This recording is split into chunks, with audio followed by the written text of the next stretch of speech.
네, 일본 정부가 모레인 오는 24일부터 후쿠시마 원전 오염수 방류를 시작하겠다고 공식적으로 밝혔습니다. 더불어민주당은 잠시 후인 오후 1시부터 긴급 의원총회를 열고 오염수 방류 대응책 논의에 들어가는데요. 오늘의 정치권 이슈들 고성국 정치평론가 전병헌 전 청와대 정무수석 두 분과 함께 짚어보겠습니다. 어서 오십시오. 네, 안녕하세요. 안녕하십니까. 자, 일본의 오염수 방류 시점 당장 이틀 뒤죠. 모레로 결정이 됐습니다. 그간 많은 전문가들이 예상했던 것보다는 빠른 시기라고 할 수가 있겠는데 먼저 일본의 이번 결정 어떻게 보시는지 두 분의 의견부터 여쭤보겠습니다. 네, 후쿠시마 이 원전 사태가 발생한 게 2011년 아닙니까? 그러니까 12년 만에 이제 방류수 결정이 이루어진 거고요. 또 일본 정부 입장에서는 2년 4개월 전에 스가 총리 때 2021년에 방류 결정을 이미 내린 바가 있습니다. 그러니까 이 오염수라고 하는 것은 후쿠시마 사태 때부터 시작해서 지금도 빗물이나 이런 것들이 계속 그 오염된 그 원자로에 유입됨으로써 오염수가 계속 만들어지고 있는 상황이거든요. 그것을 지금 큰 수조, 수천 개의 수조에 지금 가둬놓고 있는데 언제까지나 이럴 수는 없어서 일본 정부가 2021년에 해양 방류 방식을 할 건지 육지 매립 방식을 할 건지 또는 공중에다가 아예 흩뿌리는 방식을 할 건지를 놓고 여러 가지 그 과학적인 검토를 한 결과 2년 4개월 전에 방류하겠다고 결정을 내리고 방류가 바다 해양 생태계에도 피해를 주지 않고 그 주변에 사는 일본 국민들과 이웃 나라 국민들에게도 부담을 주지 않는 위험하지 않는 수준까지 이 오염 문제를 어떻게 잘 처리할 것이냐를 가지고 그동안 쭉 준비를 해온 거죠. 예. 그래서 다액종 제거 설비를 거쳐서 거기서 걸러지지 않는 삼중 수소는 바닷물로 희석시켜서 지하 해저 터널을 통해서 이제 방류하는 식으로 결론을 내리고 그동안 준비를 해왔거든요. 그렇기 때문에 뭐 IAEA 검증도 있었고 우리 정부의 공식 시찰단도 있었고요. 그런 여러 가지 과정을 거쳐서 오늘에 이르렀기 때문에 이것은 일본 정부로서는 예정된 수순이고 또 예고한 어떤 결정인 거죠. 그래서 지금 이 시점에 유난히 뭐 이렇게 갑자기 일찍 방류하느냐라든지 또는 왜 방류하느냐라든지 예. 이런 식의 논란을 되풀이하는 것은 그렇게 저는 생산적인 논란은 아니다. 저는 그렇게 생각하고 있습니다. 예정된 수순이었기 때문에 뭐 빠르다는 이야기 나와도 그렇게 놀랄만한 일은 아니다라는 그렇습니다. 맥락으로 받아들이면 네. 될 것 같네요. 네, 마찬가지 질문 드리겠습니다. 예. 그 2019년도에 일본에서는 그 이 후쿠시마 원전수를 어떻게 처리할 것이냐라는 예. 논의를 갖고 소위원회 특별위원회를 구성해서 논의를 했는데 지금 말씀하신 것처럼 6가지 방안이 논의가 됐지 않습니까? 그 6가지 방안 중에서도 가장 그 저렴한 비용으로 그러나 위험성은 상당히 상존하는 방식으로 이것이 이제 그 내부에서도 상당히 극렬한 반대 속에도 불구하고 해양 방류로 결정이 된 이후에 일본 정부는 해양 방류를 하기 위해서 차곡차곡 이제 준비를 해왔는데 가장 인접한 우리 대한민국은 이 방류에 대해서 너무 소극적으로 대응을 해왔다는 비판을 면할 수가 없게 되어 있죠. 더군다나 지금 국민들 80%가 해양 방류에 대해서 걱정도 하고 불안해하고 하는 이런 상황에서 우리 정부가 그동안 그 후쿠시마 오염수 해양 방류에 대한 그 대응 자세는 참으로 국민들로 하여금 불만을 사기에 충분했고 부족했고 그리고 무책임한 그런 정부다라는 인식을 지울 수가 없었기 때문에 아마 이 문제를 가지고서는 우리 국민들이 상당히 많이 자존심도 상했으리라고 생각합니다. 그런데 더군다나 이번에 윤석열 대통령께서 말씀하셨듯이 그 캠프 데이비드 한미일 그 정상 3자 회담을 마치고 난 뒤에 가장 1번으로 그 일정을 후쿠시마 원전을 방문을 하고 그리고 이어서 아주 기민하고도 신속하게 이 방류를 결정한 것은 제가 볼 때는 대외적으로나 또 국내적으로 한미일 정상회의에서 사실상 후쿠시마 그 오염수 조기 방류를 용인한 것처럼 이렇게 페이크를 쓰면서 이렇게 그 하는 것 아닌가라는 그런 의구심을 가질 수밖에 없다라는 생각이 들고요. 그런 측면에서 이번 해양 방류는 많은 국민들과 전 세계인들의 걱정과 불안을 끼칠 뿐만 아니라 기본적으로는 우리 일본 정부가 너무 성급하게 꼼수 방류를 하는 것 같다라는 그런 의심을 지울 수가 없습니다. 그리고 한미일 새 시대를 열겠다고 윤석열 대통령께서 말씀을 하셨는데 그 소위 캠프 데이비드 한미일 그 협상에서의 그 새로운 시대의 제1호 그 작품이 결국은 후쿠시마 오염수 조기 방류라는 그런 그 시그널을 보냄으로써 해서 이 한미일 공조와 협력에도 상당히 부정적인 영향을 주지 않을까 이런 생각이 듭니다. 지금 이 후쿠시마 오염 처리수 방류 문제를 이제 윤석열 정부의 책임으로 지금 더불어민주당에서 지금 계속 공격을 해왔고 아마 오늘 1시에 긴급의총도 그런 공격을 위한 결의대회처럼 진행될 것 같은데요. 이제 사실관계는 좀 정확하게 합시다. 조금 전에 우리 전병헌 수석 말씀대로 2019년에 일본 정부가 여러 방안을 놓고 의논했고 2021년에 스가 총리 때 이 방류 결정을 했잖아요. 그때는 문재인 정부였습니다. 그리고 더불어민주당이 압도적 다수의 집권당으로 하고 있을 때 아닙니까? 그러면 아니 대응을 정말 적극적으로 할 필요를 느꼈다면 그때 했어야죠. 논의가 막 시작되고 그리고 어떤 방식의 그 처리를 할 것인가를 논의하고 있던 단계에서 문재인 정부가 좀 더 강력하게 이 문제를 제기하고 했으면 그때 논의가 좀 달라졌을 수가 있어요. 그런데 지금 윤석열 정부는 스가 정부가 이미 다 방류로 결정이 끝난 시점, 일본 정부의 방류 결정이 끝난 시점에 비로소 이 정부가 출범을 해서 이 상황을 지금 맡고 있는 것이거든요. 그리고 이 문제에 있어서 핵심은 환경과 생명 안전 아닙니까? 그런데 이 문제와 관련해서 국제적으로 가장 권위 있는 기구가 UN 산하의 IAEA입니다. 국제원자력 기구입니다. 그러니까 국제원자력 기구도 다 걱정을 했던 거예요. 그래서 그동안 여러 차례에 걸친 검증과 중간 보고서를 냈고 2달 전에 최종 보고서까지 내지 않았습니까? IAEA를 못 믿겠다 그러면 우린 더 이상 할 말이 없는 거예요. 과학을 못 믿겠다는 거랑 똑같으니까. IAEA의 결정은 뭐냐면 이 최종 보고서의 결론은 뭐냐면 일본이 방류를 위해서 다액정 제거 시설 알프스를 운영하고 그다음에 바닷물 희석 시설을 운영하고 하는 전 과정이 국제 기준에 부합하다는 거예요. 이 방사선 등이 0%는 아니지만 오염된 걸 아무리 처리해도 0%는 불가능하죠. 0%는 아니지만 국제원자력 기구가 권고하는 기준치에 미달될 정도로 충분히 이 처리가 과학적으로 투명하게 잘 되고 있다. 여기까지입니다. 그러니까 방류하라 말라는 건 IAEA도 얘기 안 했어요. 왜냐하면 그것은 일본 정부의 결정이니까. 또 우리나라는 일본과 가장 가까운 위치에 있다는 지정학적 이유 때문에 특별히 정부 시찰단을 일본에서 받아들인 겁니다. 다른 나라는 시찰단도 파견 안 했어요. 또는 못했거나.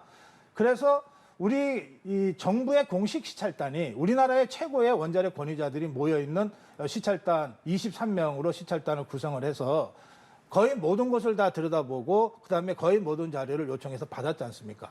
그 정부의 공식 시찰단 대부분이 원자력 전문가들로 구성되어 있는 시찰단의 입장도 지금과 같은 절차가 지켜만 진다면 안전하다는 거예요.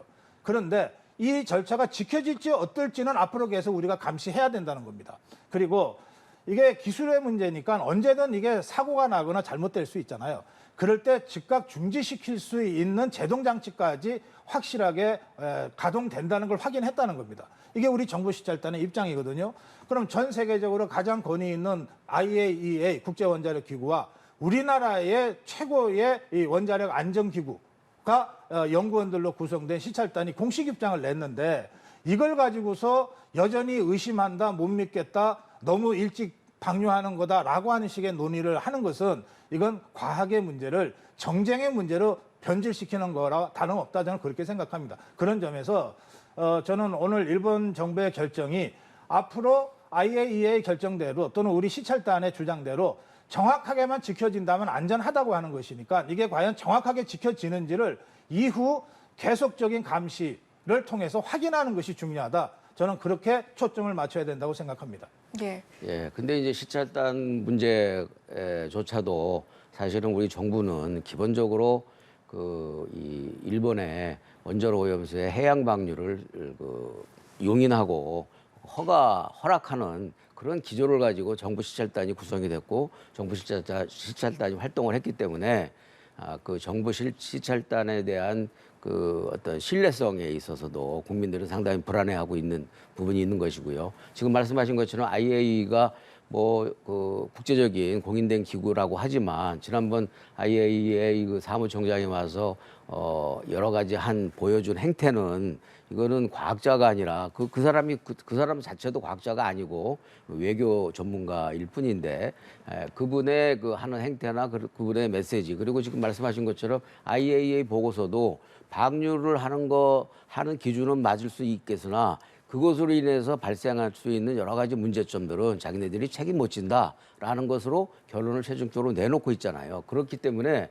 이것은 한번 방류를 하면은 결코 돌이킬 수 없는 상황이 되어버리기 때문에 계속적으로 좀 더 많은 시간을 갖고 검증을 하고 IAEA만이 아니라 예. 그 세계 보건기구라든지 국제적인 그런 과학적 기구가 있으니까 크로스 교차 검증을 하는 방안도 우리가 적극적으로 좀 주장을 해서 한 번 더 그 검증을 하는 신중성을 보여주기를 바라는 것이 야당과 국민들의 입장인 것이죠. 그러면 이제 전 수석께서 말씀하시는 야당과 반대 입장을 보이는 국민들 입장에서 일단 정부가 오후에 관련해서 좀 브리핑을 예고한 상태잖아요. 이때 어떤 이야기를 좀 나오는 게 적절하다라고 보시는지도 한번 여쭤볼까요? 예, 근데 제가 볼 때는요, 그 정부가 지금 계속적으로 하나의 이 워딩을 가지고 그것만 레코딩 하고 있거든요.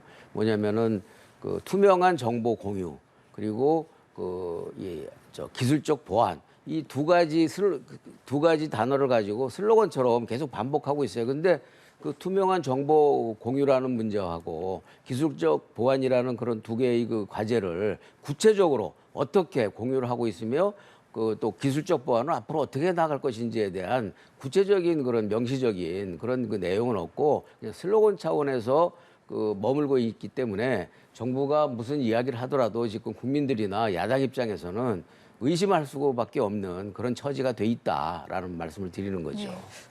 저는 이 문제 관련해서 좀 차원을 달리해서 우선 더불어민주당이 이제 방류가 아직 시작도 되지 않았는데 무슨 괴물 물고기니 뭐니 하는 식의 얘기들이 무분별하게 나옴으로써 이미 한 1년 가까이 우리 어민들이 직격탄을 맞았어요.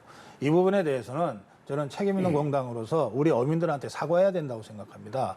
방류도 되기 전에 이재명 대표가 소속 국회의원들과 함께 각 항구도시 어민들이 많이 사는 어업이 중심인 도시에 가서 이걸 그렇게 막 공포를 조장하고 이름으로써 사실은 얼마든지 그 수산물을 먹어도 되는 이 시점에까지 우리 어민들이 정말 매출이 3분의 1 토막 난 어민들이 대부분이란 말이에요.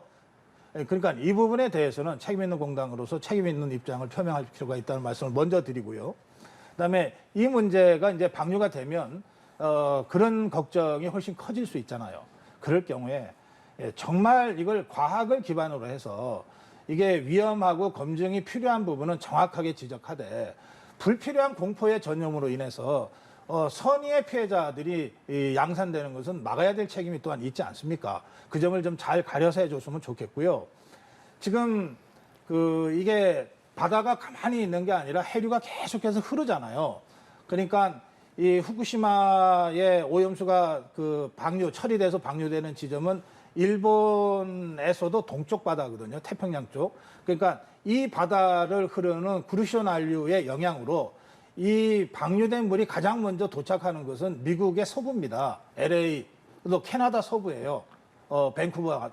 이렇게 해서 남미로 해서 한 바퀴 태평양을 돌아서 우리 동북아시아 쪽으로 오거든요. 그러면 이게 정말로 문제라고 생각하면 캐나다나 미국이나 남미 쪽에 있는 국가들과 태평양 도서국가들이 먼저 이게 난리가 나야 되는 거예요. 그런데 어떤 나라도 지금 이 문제를 가지고 우리나라처럼 이렇게 난리벅석을 피는 나라가 없단 말이에요. 적어도 외신으로는 제가 접한 적이 없습니다. 그러니까 기시다 총리도 가기에서 결정을 하면서 이 후쿠시마 오염 처리수 방류에 대한 전 세계적인 이해가 확산되고 있다. 그래서 충분히 우리가 설득할 만큼 설득했다. 앞으로 그동안의 처리 과정을 IAEA가 검증한 대로 투명하게 정확하게 한다고 하는 것을 지속적으로 모니터링해서 알려주면 불필요한 불안은 없어질 것이다. 이렇게 이야기를 하면서 오늘 방류 결정을 가기 위해서 한 거거든요. 저는 이런 부분에 있어서는 최소한의 과학과 상식을 지켜가면서 정치적 반대를 하더라도 하는 것이 맞다. 저는 그렇게 말씀드리고 싶습니다. 예, 근데 먼저 사실관계를 좀 수정해야 될 것이 태평양 그 도서국가에서는 이미 강력하게 몇 차례 회의를 거쳐서 강력하게 그 반대를 그 해오고 있습니다. 사실은 그 제대로 그 보도가 안 됐을 뿐이지 그 여러 가지 그 태평양 도서 인근 연합 국가나 그 과학자들과의 그 포럼에서는 일본의 그 무책임한 그 이 원전 오염수 해양 방류에 대해서 단호하게 반대를 지속적으로 하고 있다는 말씀을 드리고요. 두 번째, 어민들 그 피해 부분에 있어서는 정부가 해양 방류가 그 오염수의 해양 방류가 안전하다. 특별하게 과학적으로 진짜 이것은 신뢰할 만하다라는 그런 믿음을 줄 수 있는 행정적인 조치나 행정적인 그 또 과학적인 그런 그 절차에 있어서 국민들과 공유하거나 공감을 얻지를 못하고 있는 그 원인이 지금 그 저 방류하기 전에 그 해산물에 대한 소비가 위축되게 만드는 것이지 그것이 어떻게 야당 책임일 수 있겠습니까? 야당은 국민들이 80%가 불만을 갖고 있고 걱정을 하니까 그 그 불만을 갖고 있는 80%의 국민들을 대변하고자 하는 노력을 지속적으로 해오고 있는 것이죠. 그래서 가장 중요한 것은 오늘 오후 3시에 정부가 뭐라고 발표를 할지는 모르겠습니다만은 오후 3시에 발표도 해놓고서 한번 여론조사를 해보면 정부의 발표를 국민들이 얼마나 믿는가라는 것에 대해서는 제가 자신컨대 절대 다수가 정부의 발표를 신뢰하지 못한다. 이런 이제 그 결과가 나오리라 보고요. 그리고 일본에서는 지금 일본 어민들도 많이 반대를 하고 있습니다만 어찌됐든 반대 속에서 이 원전 오염수를 그 방류를 하고 있는 그런 과정에서 일본 어민들에 대한 지원과 보호 대책을 마련을 해놓고 어민들을 설득을 하고 있거든요. 근데 우리는 지금 아무런 어민 보호 대책이 없어요. 그리고 무조건 가짜 뉴스다. 이런 식으로만 우욕다짐으로 밀어붙이고 있기 때문에 거기서 오는 부작용과 파생된 여러 가지 문제가 훨씬 더 심각하다. 그래서 그 윤석열 정부가 좀 더 그 국민들과 그 국민들의 불안을 공감하고 공유하면서 실질적이고 그 내실 있는 그런 그 이 근거와 행동을 보여주는 것이 우선 중요하다 이렇게 말씀드리고 이 사실관계를 따져보자 하니까 제가 짧게만 할게요. 우선 태평양 도서국가가 수십 개 나라입니다. 얼마 전에 태평양 도서국가 정상회의가 윤석열 대통령 초청으로 열리기도 했어요. 그 자리에서 한두 국가가 우려를 표명한 적이 있습니다. 그건 태평양 전체 국가의 입장이 아닙니다. 그리고 그보다도 이 바닷물이 먼저 도착하는 게 캐나다, 미국 아닙니까? 그쪽에서는 지금 어떠한 공식적인 우려 입장도 표명하고 있지 않아요. 자, 그 점을 제가 사실로 확인해 드리고. 그 다음에, 자, 조사라 그러는데, 보세요. 이게 이제 분명히 오염된 물이에요. 오염된 물인데 방류하는 게 좋겠습니까? 안 하는 게 좋겠습니까? 그렇게 물으면 안 한다고 하죠. 저라도 하지 말라 그러겠어요. 그런데 그럼 안 하면 어떻게 되냐? 수만 개의 이 저수조가 계속해서 생겨야 됩니다. 그럼 이걸 어떻게 처리할 겁니까, 그러면? 그러니까 이걸 처리하는데 비용도 생각해야 되고 효과도 생각해야 돼서 정말 마지막 고육지책으로 해양 방류를 결정한 게 2021년이라니까요. 그럼 2021년에 문재인 정부는 도대체 어떤 입장을 표명하고 어떤 적극적인 외교 노력을 했냐고요. 지금의 야당이 집권당일 때 어떻게 했냐 말이에요. 이런 건 한마디도 얘기하지 않고 이게 일본 정부의 결정사항 아닙니까? 우리가 대신 결정해 줄 수 있는 게 아니잖아요. 일본 정부가 그렇게 결정을 했고 주변 국가들한테 우리가 이렇게 엄격한 처리 절차를 거쳐서 하니까 여러분들의 안전이나 환경에 전혀 영향을 안 줍니다. 라고 지금 설명해 왔고 이게 진짜인지 아닌지를 IAEA가 검증했고 우리 정부 시찰단이 검증한 거 아닙니까? 그래서 이 주장대로 한다면 안전하다. 이렇게 된 건데 이걸 가지고 우리 정부가 아무것도 안 했다. 소극적으로 대했다라고 하는 것은 이건 사실관계를 왜곡하는 것이고요.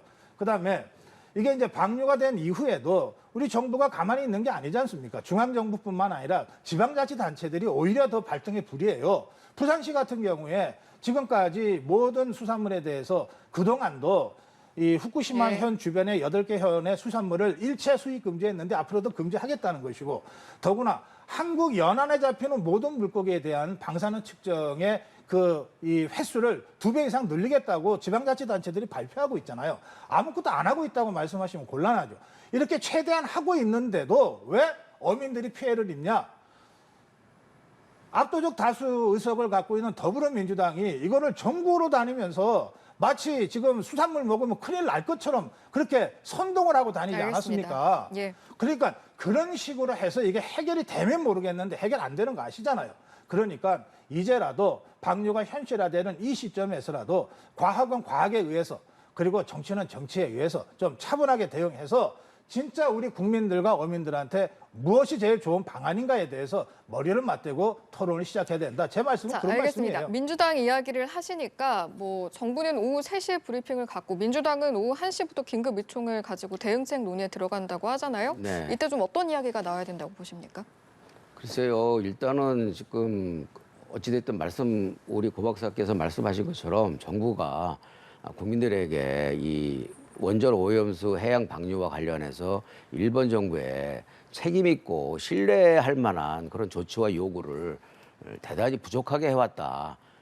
그래서 불신을 받고 있다라는 점을 우선 말씀드리고요. 그런 과정 속에서 우리 이제 야당 입장에서는 다시 한번 이 일본 측에 다시 한번 심사숙고해서 보류를 하면서 이 원전 방류 설비에 대한 안전 점검과 함께 그런 시스템이 과연 이 공해에 모든 세계인들이 함께 사용하는 공해에 결정적이고 치명적인 위협이 안 되는지를 다시 한번 크로스 체크를 하는 그런 요구를 할 수 있다고 생각하고요. 그리고 그럼에도 불구하고 지금 일본이 해온 행태를 보면 그것이 우리가 뭐라고 한다 해서 지금 원전 오염수 방류를 갖다가 중단할 것 같지는 않기 때문에 결국은 국민들의 80%의 불안과 불만을 함께 이 요구하는 그런 제가 볼 땐 장외 집회도 불가피하지 않을까 이렇게 생각이 예, 됩니다. 당장 장애 집회도 예고한 상태고 그동안에도 이제 장애 집회를 이어오는 모습이었는데요. 어떤 네. 말씀하시겠습니까? 이게 장애 집회로 해결될 일이면 100번, 1000번이라도 저도 하라 그러겠어요. 일본 정부가 자신들의 주권적 사항으로 방류를 결정했잖아요. 그러면 여기서 장애 집회를 100번, 1000번 해도 방류를 막을 수는 없어요, 현실적으로. 그러면 결국은 우리나라 안에서만 떠들 것이 아니라 국제적인 여론까지 형성을 해서 일본에게 적절한 수준의 제한이라든지 압력을 가해야 되는 것이 현실 아닙니까? 그것을 자, 그러면, 그 일을 그러면 윤석열 보세요. 정부가 했어야 아니, 된다는 그럼 얘기예요. 보세요. 자, 그걸 하려면 적어도 세계인을 설득하고 또 대한민국 국민 모두를 설득하려면 이게 선동 갖고 됩니까? 선동 갖고 안 되잖아요. 적어도 이 문제에 관해서는 사실과 과학에 기반해서 설득력 있는 설명을 하고 대안을 제시해야 비로소 설득이 되지 않습니까? 그런데 제가 여러 차례 말씀드립니다만 이 문제에 관한 한 가장 세계적으로 권위 있는 기구가 IAEA고, 그다음에 우리의 정부 공식 시찰단은 위원장이 문재인 정부 때 임명됐던 사람이에요. 이 사람이 위원장이 돼서 20여 명의 전문가들이 가서 며칠 동안 가서 보고서 챙겨서 다 체크하고 했잖아요. 그런데 이분들의 입장도 지금의 절차가 제대로 지켜만 준다면 기준치 이하다. 이 물질에는, 모든 물질에는 방사능이 나오잖아요. 지금 여기에도 방사능이 마구 나오고 있잖아요. 그런데 우리가 이렇게 안전하게 하는 것은 기준치 이하이기 때문에 그렇잖아요. 그러니까 이런 과학을 가지고 설명을 하고 합의를 구해야지 무조건 선동해가지고 일본 정부가 알겠습니다. 과연 그걸 들은 채나 하겠습니까? 아니 근데 우리 고 박사님은 국민들을 너무 무시하는 거 아니에요? 만약에 과학적인 사실과 진실 그리고 일본이 이야기하고 있는 그런 데이터나 이런 것들이 상당히 신빙성 있고 설득력이 있다고 한다면 국민들이 그걸 왜 못 믿고 불안해하겠습니까? 이 야당에서 걱정하고 있는 여러 가지 문제들에 대해서 국민들이 윤석열 정부가 일본에게 해온 그런 여러 가지 조치보다는 야당이 주장하는 이야기가 더 설득력이 있다라고 판단하기 때문에 그 설득 야당하고 같은 그런 입장을 갖게 되는 것이지 80%가요. 그걸 뭐 야당이 말이지 거짓말로 다 국민들을 선동하고 설득해가지고서 80%의 불안감을 갖다가 고취시키고 있다. 이런 식의 말씀은 예. 너무 국민들을 우습게 보는 말씀이지. 제가 국민들 우습게 본 적 없고요. 무시한 적 없습니다. 그런데 이제 그렇게 들리셨다면 제가 어쩔 수 없이 짧게 해명할게요. 이 모든 전문가 이번 경우에 이 후쿠시마 이 오염 처리수 방류 문제와 관련해서는 원자력 전문가들과 과학적 이 지식을 갖고 있는 분들이 발언을 직접 하셨어요.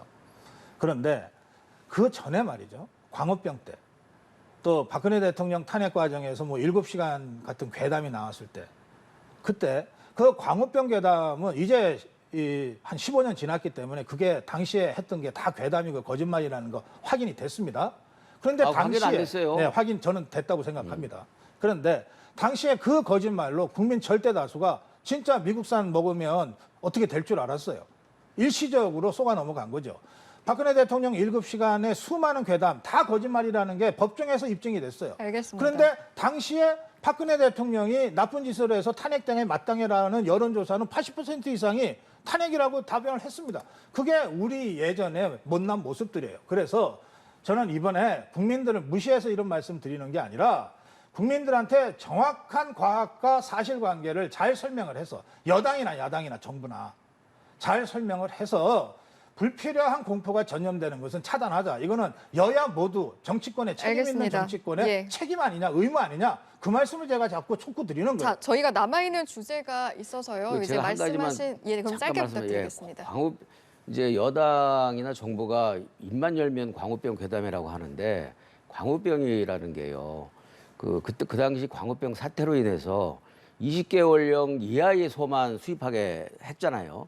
그리고 미국 내에서는 그 광우병을 일으키는 인자, 즉 그 사료, 소한테 먹이는 동물성 사료. 동물성 사료를 원천적으로 제거를 해서 이것이 교정이 됐고 수정이 됐기 때문에 지금 광우병으로부터 우리가 상대적으로 안전하게 생각하면서 수입 쇠고기를 먹고 있는 것이지. 근데 광우병 사태가 없는 상태에서 20개월령 이상의 소를 마구잡이로 수입하고 그리고 또 동물성 사료도 계속적으로 미국에서 생산해서 소한테 먹였다고 한다면 광우병은 계속적으로 발생할 수 있었던 것이죠. 그래서 광우병 괴담이라고 하는 것은 사실관계에 있어서 확실하게 틀리는 얘기라는 점을 자, 알겠습니다. 먼저 말씀드려요. 이 제가 주제는 참 저기가 참겠습니다. 예. 여기서 매듭을 좀 짓도록 하고요. 예.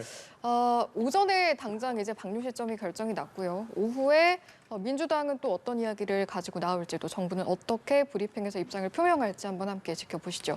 주제를 좀 바꿔보도록 하겠습니다. 김남국 의원이 오늘 본인의 징계안 표결을 앞둔 상황인데 이제 이 앞서서 오전에 또 SNS에 글을 올렸습니다. 어떤 내용인지 봤더니 표결의 결과와 상관없이 내년 총선에 불출마하겠다라는 입장이었습니다.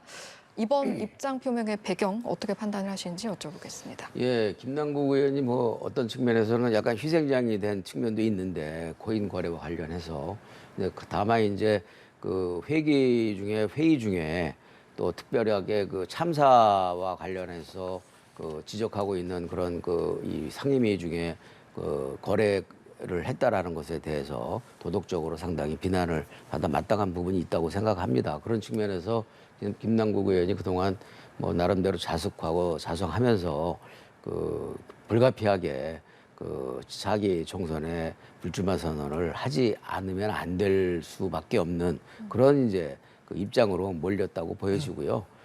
저는 여러 가지 뭐 국민 여론이나 당내 사정을 감안할 때 현명한 판단이 아닌가 이렇게 생각이 됩니다. 예, 이 같은 불출마 입장 표명 어떻게 보셨는지도 또 궁금하고 이렇게 출마하지 않겠다라고 입장을 표명을 한 것이 징계 수위나 어떤 투표 표결에도 예. 영향을 미칠지요? 날카롭게 질문하시네요. 저는 또 하나의 꼼수 장렬이라고 생각합니다. 국회 윤리특위는 자문위원회를 두고 있는데 자문위원회는 김남국 의원의 제명을 권고했습니다. 이 권고안을 국회 윤리특위 소위가 오늘 이제 결론을 내리는 건데요. 저는 국민 여론이라든지 또는 김남국이라는 사람이 국회의원으로서 의정 활동을 하는 과정에서 보여준 이 코인 관련의 정말 말도 안 되는 이 태도들은 제명받아 마땅하다고 생각합니다. 그래서 정상적으로 처리가 된다면 자문위 권고를 거부하는 경우가 거의 없거든요. 그러니까 자문위 권고대로 김남국 의원 제명이라는 윤리특위 소위의 결정이 오늘 있어야 되는 겁니다. 그렇게 해서 윤리위 전체 회의에서 제명 결론이 나면 이제 본회의로 가서 표결하는 거예요. 그런데 그 윤리특위의 정상적으로 가면 제명 결론이 나는 것이 마땅한데 이 결론을 앞두고 먼저 자신이 내년 불출마 선언을 했거든요. 그러니까 이건 꼼수라는 겁니다. 어떻게든 제가 내년에는 아예 선거에 출마하지 않을 테니까 제명만은 봐주세요. 이거를 저는 호소하는 꼼수라고 생각하는데요. 저는 지금이라도 어떤 선언을 하고 그리고 단 몇 년이라도 국민의 대표로서 활동한 사람이 어떤 입장을 밝히는 거라면 오늘 입장은 불출마 선언이 아니라 의원직 즉각 사퇴 선언이 나왔어야 된다고 생각합니다. 자, 우리 전병헌 수석도 국회의원 3선 하셨잖아요. 국회의원이 상임위에서 딴짓하는 게 말이 됩니까? 그게 말이 돼요? 이건 어쩌다 한두 번도 아니고 상습적으로 상임위 때 그 분초를 다투는 코인 거래를 한 것 아닙니까? 그것도 수백 번을 했는지 수천 번을 했는지 한 것 아닙니까? 그렇다면 저 같은 사람 입장에서 볼 때는 김남국이라는 사람의 본업은 코인 거래지 국회의원이 아니라는 거예요. 그런데 왜 본업인 코인을 따라가지 국회의원이라는 국민의 대표 자리를 계속 차고 앉아서 불출마 선언이라는 꼼수까지 장렬해 가면서 이제 불과 사실은 8개월밖에 안 남았는데 이번 국회의 임기가 내년 5월 말까지 임기잖아요. 그럼 벌써 이제 8월 말이니까 한 9개월 남았습니까? 그거를 잔명을 연장하겠다고 지금 꼼수까지 쓰냐 이 말이에요. 제가 볼 저는 때는 그래서 네. 아니 이거는 김남국 의원은 지금 탈당해서 무소속이니까 국민의 더불어민주당에 제가 뭐라고 하기는 참 어렵지만 그러나 더불어민주당에서 공천 주고 이 사건이 나기 전까지 더불어민주당에서 이재명 대표를 위해서 뭐든지 했던 초선 의원 아닙니까? 그래서 저는 김남국 의원이 오늘 해야 될 태도는 불출마 선언 같은 꼼수가 아니라 즉각 의원직 사퇴였다는 것이고요. 더불어민주당에서도 책임을 가지고 이 문제에 관해서 본인이 의원직 사퇴 선언을 하지 않았기 때문에 윤리특위를 제대로 가동해서 의원직 제명이라는 자문위원회의 권고사항을 그대로 관철시키는 방식으로 국민들한테 최소한의 그 죄송함을 표하는 것이 마땅하다. 저는 그렇게 생각합니다. 저는 그 지금 말씀하신 것처럼 뭐 거의 웅변하다시피 해서 그 김남국 의원을 갖다가 이제 그 저격을 하셨는데 기본적으로 그 김남국 의원의 그 불출마 선언은 본인의 그동안의 그 나름대로의 그 잘못된 그 행동에 대한 자성과 성찰의 결과로서 불출마 선언을 했다고 생각하고요. 그리고 이 불출마 선언이 윤리특위의 그 심사 결정에 특별하게 저는 영향을 준다고 생각하지 않습니다. 그리고 아마도 제가 볼 때는 김남국 의원도 윤리특위에 영향을 주기 위해서 불출마 선언을 한 것이다라고 저는 생각하지 않습니다. 네. 예, 알겠습니다. 내년 총선에 대한 불출마 선언, 이제 내년 총선 이야기가 나온 김에 이 내용으로 좀 본격적으로 넘어가 보면 여당 분위기를 살펴보면 여당에서는 수도권 위기론이 당내 갈등을 촉발하는 상황이고요. 대표적으로 윤상현 의원을 좀 들 수가 있을 것 같습니다. 현 상황 어떻게 진단을 하시는지요? 그 수도권은 여야 모두 어려운 지역입니다. 이제 전병헌 의원도 수도권 서울이 지역구였잖아요. 쉬운 선거 한 번이라도 있었습니까? 3선 되는 동안에. 그러니까 여당이나 야당이나 다 어렵게 생각하는 게 수도권인데 이제 3년 전 총선을 보면 더불어민주당이 수도권을 석권했기 때문에 다들 현역이 버티고 있어서 상대적으로 좀 유리한 현역 프리미엄을 가지고 선거를 치를 수 있어서 조금 유리하게 생각할지 모르겠지만 그건 좀 착각이라고 봅니다. 또 이 집권당인 국민의힘에서도 수도권을 어렵게 생각하지 않으면 안 되는 거예요. 더구나 현역 의원이 거의 없는 상태에서 정치 신인이나 다름없는 사람들을 공천해서 현역과 맞서게 해야 되기 때문에 굉장히 어려운 선거입니다.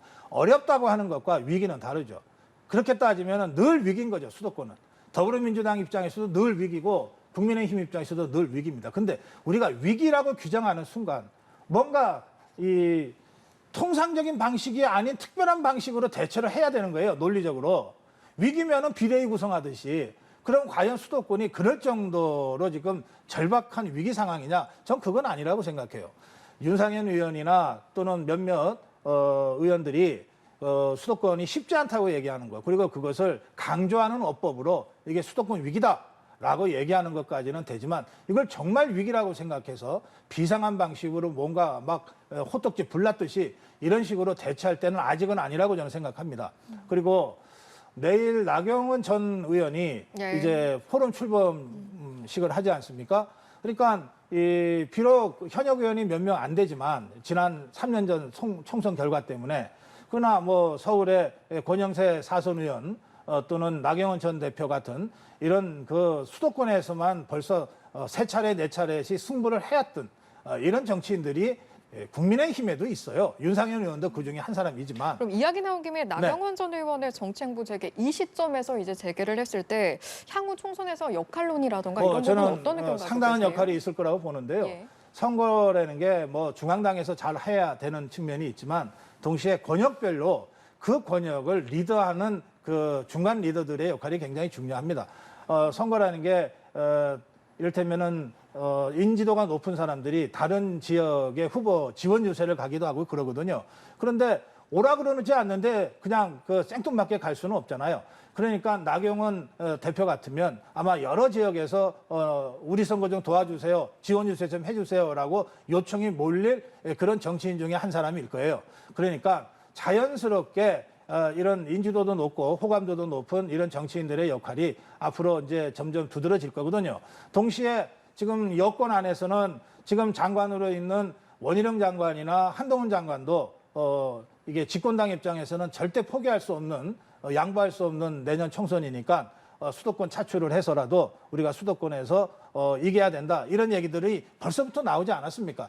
그런 일련의 흐름으로 보시면 되는 거예요. 갑자기 없던 위기가 생겨서 뭔가 비대위라도 전환해야 될 것 같은 그런 상황은 아니다. 저는 오히려 지금 위기는 더불어민주당 쪽이 좀 심각하다, 저는 그렇게 생각하고 예. 있습니다. 전병헌 수석께서는 국민의힘 내부 상황 어떻게 보시는지도 좀 궁금하고요. 네. 또 한 걸음 떨어져서 볼 때 잘 보이는 법이니까 지금 뭐 여당 내 일각에서는 수도권 중도나 2030 표심 얻기 위해서는 천하용인 의원들, 뭐 이준석 대표 공천을 해야 된다, 뭐 이런 이야기도 나오고 있거든요. 받아들일까요, 국민의힘? 예, 그러면서 이제 아마 그 원팀 얘기도 하고 그랬는데, 정당에서는 특히 선거라는 전쟁을 앞두고서는 원팀이 가장 중요하죠. 그리고 원팀만큼 간단명료한 해답은 없다고 생각합니다. 그리고 지금 윤상현 의원이 얘기한 위기라는 그런 그 발언은 뭐 우리 고성국 박사님은 아주 굉장히 심각하게 받아들여서 이제 위기가 아니다 이렇게 말씀하셨는데, 제가 볼 때도 그 좀 엄살이 상당히 들어가 있는 그런 이 정치적인 그 용어 아닌가 이렇게 생각이 되고요. 예. 지금 국민의힘만이 위기가 아니라 더불어민주당도 수도권에서는 자칫 잘못하면 낭떠러지로 떨어질 수 있는 그런 늘 위기가 상존하고 있는 곳이죠. 그래서 실제로 평론가께서 언급을 하신 것처럼 체감을 많이 하셨습니까? 그 언급을 하시는 동안에도. 지금 사실은 내년 선거는 민주당이 상당히 어려울 것으로 전망하는 것이 일반적이었는데, 얼마 전까지만 해도. 근데 이제 사실 윤석열 정부가 들어서서 민심과 부합하는 정책이나 행보보다는 민심과 좀 이반되는, 그리고 국민들과 좀 격리되는 그러한 정책과 노선을 지금 하고 있어서 그나마 민주당이 내년 총선에서 좀 해볼 수 있지 않겠는가라는 희망 섞인 전망이 있습니다만, 그건 두고 봐야 할 문제고요. 수도권이야말로 한마디로 바람에 휩쓸려가는 그런 선거를 늘 치르는 곳이기 때문에 어느 누구도 장담할 수 없다. 다만 윤상현 의원의 그런 이야기는 국힘당 입장에서는 굉장히 좋은 보약의 쓴소리가 아닌가 이렇게 생각이 됩니다. 알겠습니다. 여기까지 듣고 오늘 말씀 마무리하도록 하겠습니다. 오늘 이 시간은 전병헌 전 청와대 정무수석, 고성국 정치평론가 두 분과 함께했습니다. 고맙습니다. 고맙습니다.